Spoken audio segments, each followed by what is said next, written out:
Bonjour tout le monde. Aujourd'hui, petite chronique de montage de mouches. On fait ça un petit peu différent. On en entend beaucoup parler. En fait, c'est les mouches tubes qui sont quand même très populaires au niveau de la pêche au saumon, mais qui peut être aussi utilisées pour pas mal d'espèces, que ce soit même pour le brochet, l'achigan, le doré.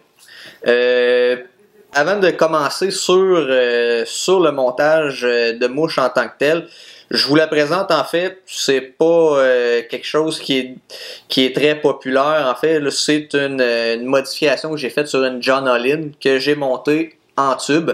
Donc ici, là, on a un tube de cope, excusez-moi, de cuivre qui fait 1 pouce 3/8. En fait, c'est un 2 pouces que j'ai coupé. Et puis à l'intérieur, on a bien évidemment le petit liner, le petit tube de plastique là, pour permettre à notre fil de bien glisser à l'intérieur. Donc avant de commencer avec le montage, je vais juste vous montrer des nouveaux matériaux qui nous est maintenant disponible de la marque Pro Sport Fisher, qui sont les tubes, ce qu'ils appellent les flexi tubes. Je vais essayer de vous le montrer comme ça ici à l'écran. Là, ici, sous la main, j'ai juste 4 couleurs, mais il se fait en une panoplie de couleurs. Donc, ici, moi, j'ai des larges. C'est pas là-dessus que je vais monter ma mouche, mais je vais vous montrer comment vous en servir. Pour les flexi-tubes, on a aussi là, les flexi-weight qui va nous permettre là, de venir vraiment rajouter beaucoup de poids à notre mouche. C'est comme un petit peu si on montait une mouche sur les tubes de cuivre qu'on connaît là, de la marque là, HMH. Donc ça aussi, je vais vous montrer comment les utiliser dans un court instant. Donc si on cherche en fait là, des tubes un petit peu plus classiques, une bonne longueur, on a encore là, des produits de Pro Sport Fisher, que ce soit dans le small, dans le large, plusieurs grandeurs aussi, le medium, excusez. Et puis différentes couleurs, c'est des longs tubes, on les coupe la longueur qu'on a besoin. Et puis on est capable vraiment là, de faire plusieurs types de montage, que ce soit pour le saumon, pour le brochet ou pour d'autres espèces. Donc, avant de commencer avec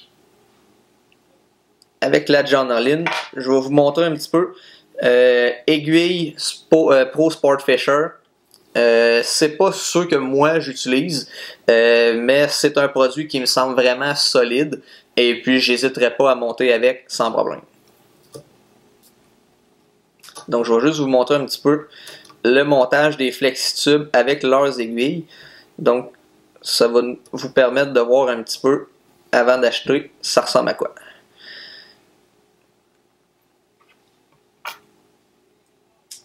Donc, le flexi-tube est composé en fait de 2 diamètres. Donc, le plus gros diamètre est vraiment celui qui va recevoir l'hameçon. Donc, sur la John Olin ici, là, on peut voir, c'est un tube flexible que je viens rajouter derrière le tube en cope. Donc ici, en fait, il en fait déjà partie. Donc on a simplement à venir le couper de la grandeur là, à la longueur qu'on a besoin. Donc on a simplement à venir insérer notre tube. Là, je pense que je suis plus dans ton champ. Hein? Oui. Ici, t'as-tu mieux? Non, mais je vais tasser. On est dedans. Bon. Donc, on a simplement à venir insérer en poussant fort notre tube. Donc là, présentement, il ne bouge pas. Je peux commencer à monter ma mouche sans problème. Si jamais, tout dépendant de la longueur et de la grosseur des tubes qu'on utilise, on a différentes grosseurs d'aiguilles aussi. Donc, on peut ajuster vraiment là, notre montage dépendant de la grandeur et de la grosseur de mouche qu'on a besoin de faire. Donc, les flexi-weight, excusez pour le bruit, les flexi-weight, en fait, comment ils vont s'installer, c'est ils vont venir s'accoter sur l'épaulement entre les 2 diamètres. Donc, le flexi-weight, on les a en plusieurs grandeurs et puis en plusieurs longueurs différentes. Donc, on a simplement à venir les insérer ici par l'extrémité. Ils viennent s'accoter sur l'épaulement.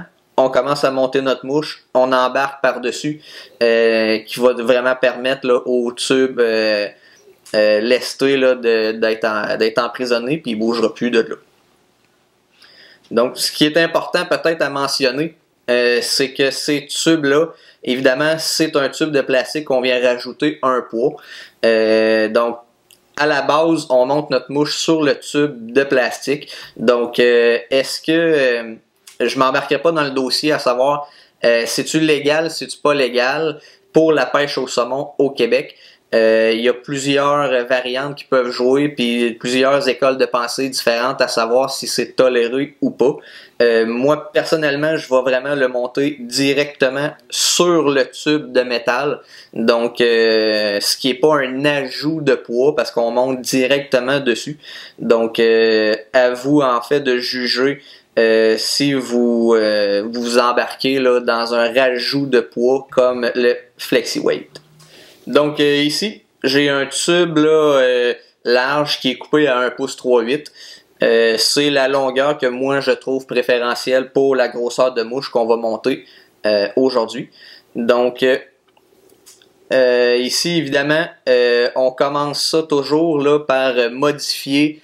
En fait, ça c'est ma manière que moi je les monte. On commence par le modifier. Ce qui est en fait d'y rajouter un tube de plastique rigide qu'il nous offre dans les kits de montage là, pour les tubes HMH. Donc ça vient avec le kit.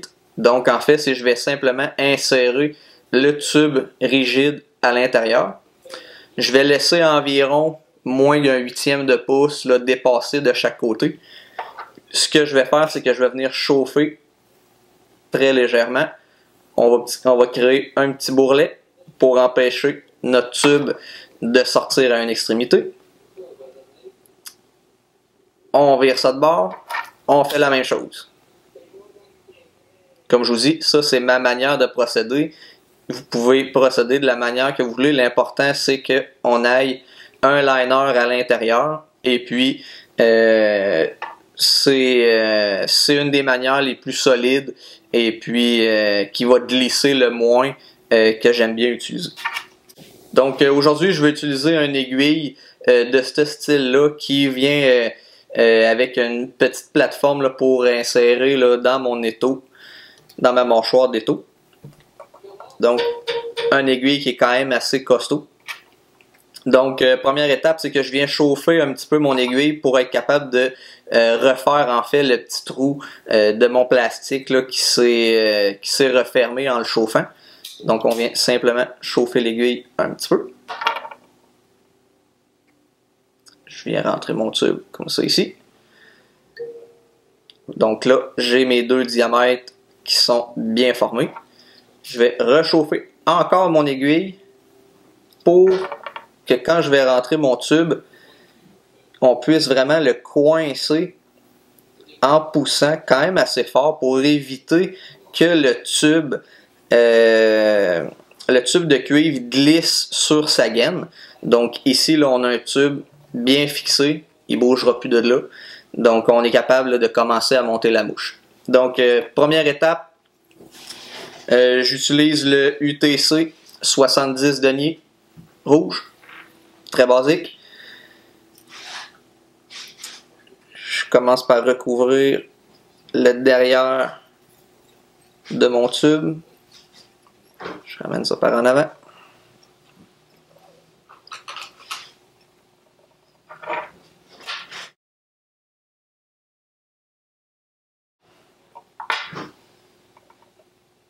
Donc la section arrière ici va être la section qui va accueillir le tube flexible que je vais rajouter à la fin. Donc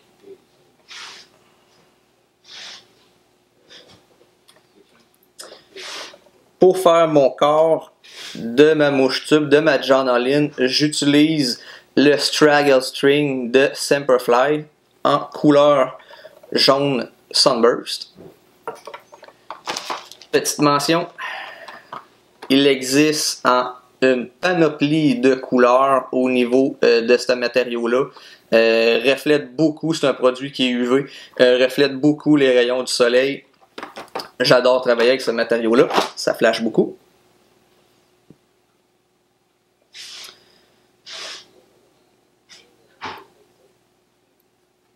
Donc je commence à attacher ma petite chenille UV. Je lui fais quelques tours. Comme ça ici. Je lui fais une petite boule. Je viens barrer le tout en repliant la fibre par en arrière. Comme ça ici. Donc lui, je vais le laisser un petit peu de côté. Je vais continuer ensuite à la deuxième étape. Donc je vais utiliser de la chèvre arctique pour ma deuxième étape, en fait, qui est le petit tag, la petite queue jaune là, juste derrière la Journaline.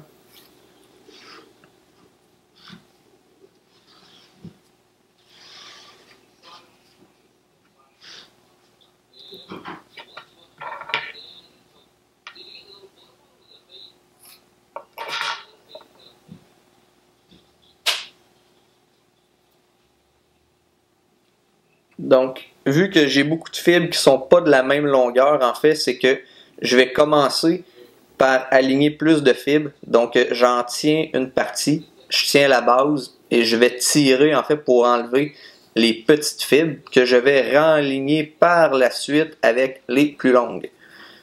Donc, on veut avoir de quoi d'assez uniforme, mais de pas trop long non plus. Donc c'est juste une petite queue qu'on veut lui faire, donc on ne fait pas de quoi de trop volumineux.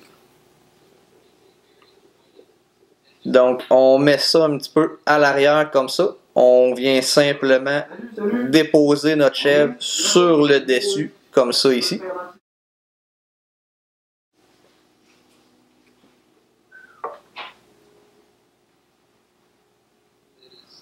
Donc je viens l'attacher ici. Quelques tours.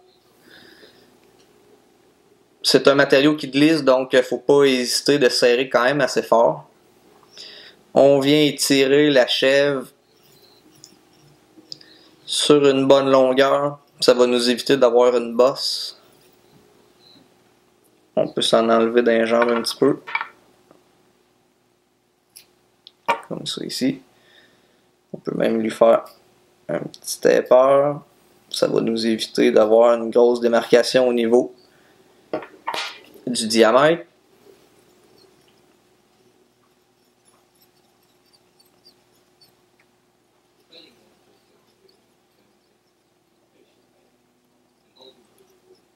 On ramène notre fil, juste pour aller donner un autre petit coup très serré. On ramène ça par en avant. On continue avec notre straddle string, excusez. On va commencer notre corps comme ça ici. Vous pouvez le mettre dans un porte-bobine. C'est un matériau qui se tourne aussi très bien dans un porte-bobine. Personnellement, je préfère le faire à la main.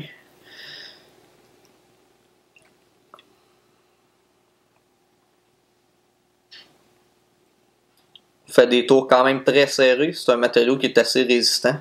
Donc, il ne faut pas hésiter à bien serrer. Ça va faire en sorte que notre mouche va être plus solide.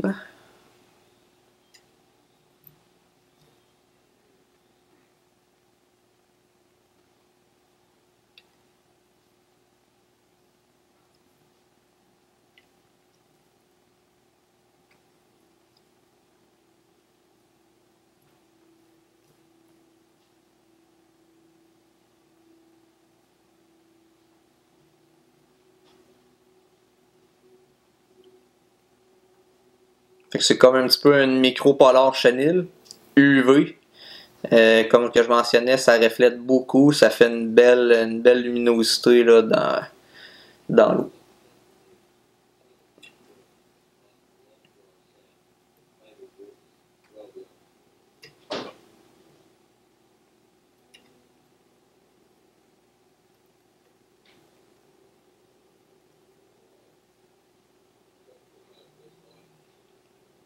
Donc comme ça, ici.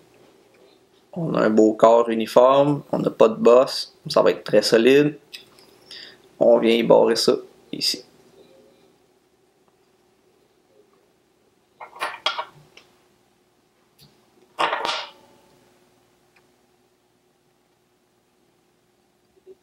On peut faire quelques tours de sécurité pour être sûr que ça ne bouge pas.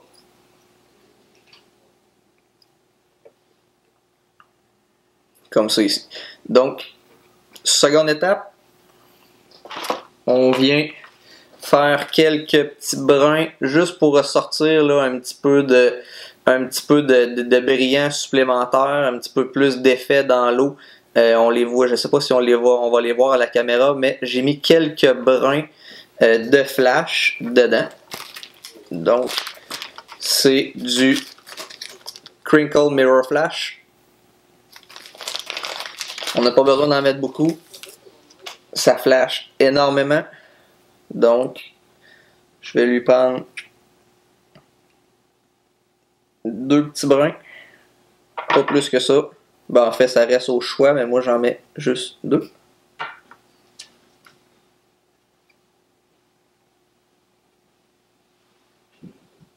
Donc, on commence, on vient accoter ça pour que ça dépasse un petit peu notre queue.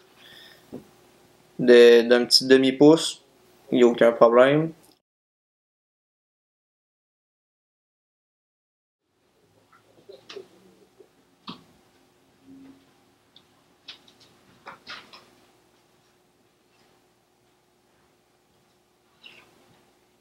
On vient la redresser comme ça ici. Donc mes 2 premiers brins sont bien sur le dos, comme ça ici. On va prendre les 2 autres brins, on les rabat sur le dessus. Donc là, genre une petite épaisseur, genre 4 brins total. On resolidifie le tout encore. On vient couper l'excédent. Évidemment, oui, on pourrait couper flush. Je veux dire, tous les brins à la même longueur. Moi, j'essaie de faire un petit peu là, un petit effet là, pour pas que les brins soient tous de la même longueur. Donc, on a tout le temps les brins se collent moins, puis on a un bel effet dans l'eau. Donc, avant de passer à l'aile, je vais juste vous présenter, en fait, c'est un nouveau produit qu'on nous présente, c'est le Temple Fur, offert dans une multitude de couleurs, qui est un petit peu une alternative là, à tout ce qui est fin raccoon et un matériau très très soyeux qui va faire beaucoup de mouvements dans l'eau. Donc ça, on est bien content de vous présenter ça. Il y en a beaucoup qui vont être très heureux là, de ce nouveau matériau-là. Donc moi, en fait, c'est que je vais utiliser évidemment le noir pour la mouche que je suis en train de monter présentement. Avant de commencer, je vais juste vous présenter un petit peu le nouveau produit encore là de chez Gaspé Fly qui sont le Cashmere Goat. Donc un produit encore là un petit peu similaire au Temple Fur mais encore plus long, un peu plus rigide. Donc ça peut être quand même très très pratique pour quelqu'un qui veut faire un petit peu plus de longues mouches, peut-être même un bon matériau pour tout casser les mouches à brochet ou mouches à barrayer. C'est pas un matériau qu'on va mettre en grande quantité, mais pour venir faire là, quelques démarcations de couleurs dans nos mouches, ça peut être un très bon produit là, encore là de nos amis de Gaspé Fly. Donc pour mon aile, j'utilise une bonne touffe là, de Temple Fur que je vais enlever tout le sous-poil qui va être à la base là, de ce produit-là pour en fait là, donner là, quand même à ma mouche, oui du volume, mais qu'elle donne un beau mouvement dans l'eau. On veut pas avoir une mouche qui est trop compacte, on veut une mouche qui danse et que les matériaux soient quand même assez homogènes. Donc, je viens régler un petit peu la longueur de mon aile. Je vais juste dépasser légèrement le Crinkle Mirror Flash que j'ai installé à l'étape précédente. Donc, pour tout le temps avoir un petit effet, là, un petit effet plus uniforme. Donc, je prends ma longueur. On vient pincer solidement. On peut faire quelques tours. On vient placer. On regarde qu'elle est bien en ligne avec la queue et le restant des matériaux. On va venir serrer ça quand même assez fort. On donne quelques tours de fil pour bien barrer le matériau en place. On ne veut pas que ça bouge. On veut garder notre mouche longtemps. Il faut que ça soit solide. On va enlever l'excédent. On va l'enlever encore là avec un petit effet de triangle pour être sûr qu'on ait un effet, qu'on n'ait pas une petite bosse de matériaux. Donc, on va venir finir de bien emprisonner ces poils-là. Là, je me suis peut-être pris un petit peu vers l'arrière. On va peut-être avoir une tête quand même assez longue, mais je préfère en avoir un petit peu plus en avant pour avoir une tête un petit peu plus grosse et puis être sûr que mes matériaux ne veulent pas glisser vers l'avant. Donc, vu qu'on n'a pas d'œillet comme un hameçon standard, ben, c'est important que la tête de la mouche soit très solide.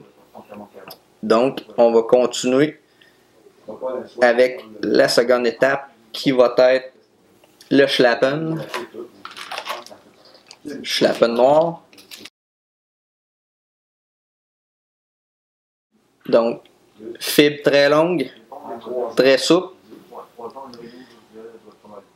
On va récupérer, on va partir ça à peu près à la moitié de la plume, un petit peu moins.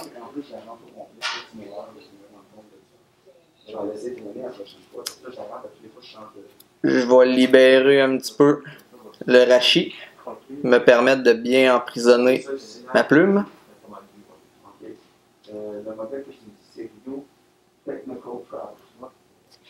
Donc, encore là, on serre très bien parce qu'on ne veut pas que le produit glisse. On va prendre une petite pince à colle nous permettre de bien manipuler, qui en passant va très bien. S'il y en a qui cherchent une pince à colle assez fiable, Stunfo, ça va très bien. Donc, comme ça ici, on peut mouiller légèrement pour nous permettre d'avoir les fibres bien reculées. Donc ça, c'est le matériau que je vais dire plutôt, là, gênez-vous pas à en mettre. Oui, on peut là, faire que 2-3 tours pour avoir là, une petite collerette. J'aime bien là, quand la mouche elle est quand même bien enrobée. Je vais y faire un bon 4-5 tours. Toujours en repliant vers l'arrière.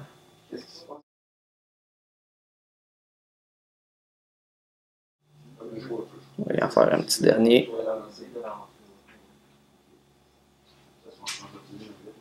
Comme ça ici. On barre le tout.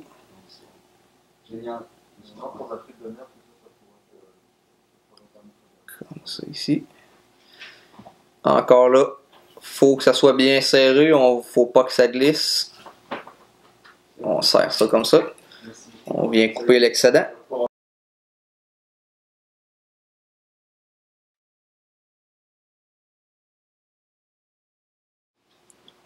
Des fois, ça se peut que ça glisse légèrement. On vient remettre ça droit. Donc là, on a une belle collerette bien noire.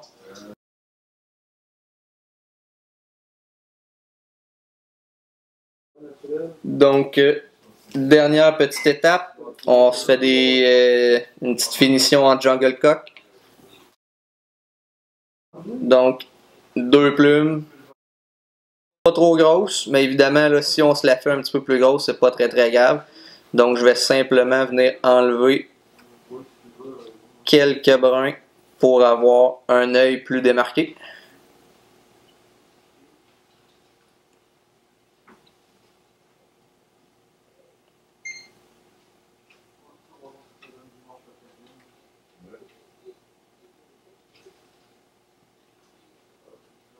Ça ici.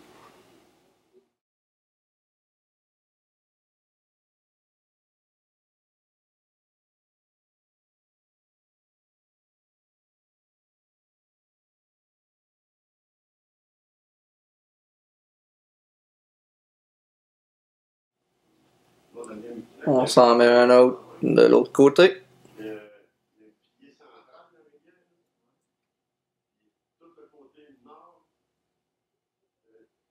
Comme ça ici.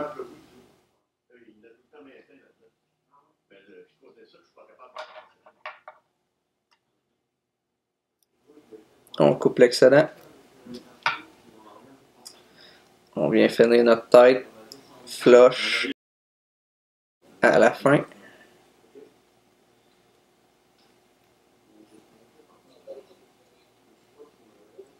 Donc ça fait, oui, une tête un petit peu plus volumineuse, mais ça nous fait un beau petit tag rouge au début et à la fin.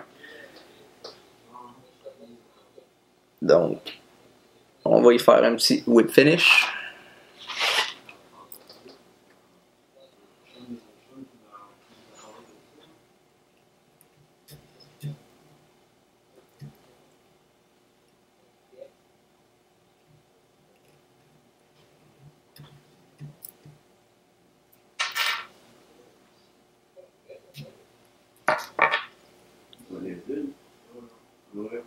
Donc une fois mouillé, on va avoir un beau petit profil bien effilé. Donc, il y en a qui vont mettre un petit peu de vernis. Ouais, j'y vais avec du gel UV.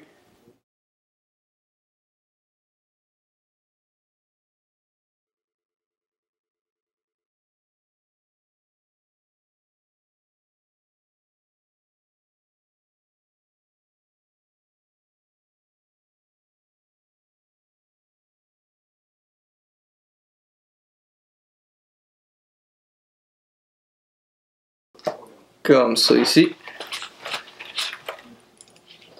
On s'assure qu'on a mis du gel UV, puis on peut le laisser un petit peu pénétrer dans le fil et un petit peu dans les fibres. Donc ça va vraiment solidifier notre mouche tube. Donc on vient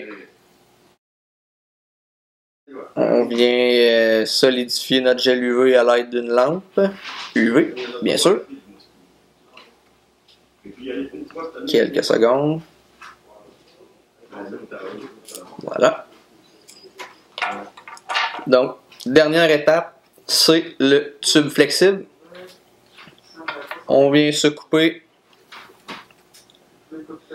une longueur d'environ 1 pouce pour aller à l'arrière de notre mouche. Donc, ce qu'on fait, c'est on vient enlever notre mouche tube de sur notre aiguille. Ce que je fais, c'est que je la vire de bord comme ça ici. On va lui dégager l'arrière, le petit 3/8 ou demi-pouce que j'ai laissé à l'arrière pour venir insérer mon tube flexible. Ce que je fais en fait, c'est que je vais mettre un petit peu là, de Zap-A-Gap ou de colle contact sur mon fil rouge qui est ici. Donc pour être sûr que mon tube flexible ne bouge pas. Et ce même tout en lançant, on ne veut pas que ça se défasse. Donc on vient lui insérer ça à l'arrière. On replace les fibres un petit peu. On va avoir là, en fait là, une mouche pas trop habillée qui va nous permettre de caler. Donc ça va être beaucoup plus facile là, de gagner quelques pieds ou quelques pouces supplémentaires là, dans un gros courant. Donc dernière étape en fait, c'est d'aller joindre l'hameçon qu'on va utiliser. En fait là, la manière de faire, c'est qu'on va commencer, on va rentrer notre maxima ou notre fil à pêche qu'on va utiliser pour le saumon ou pour d'autres espèces en fait. On le rentre de par la tête, on va venir le sortir derrière l'hameçon, derrière la mouche tube, et puis on va attacher notre hameçon.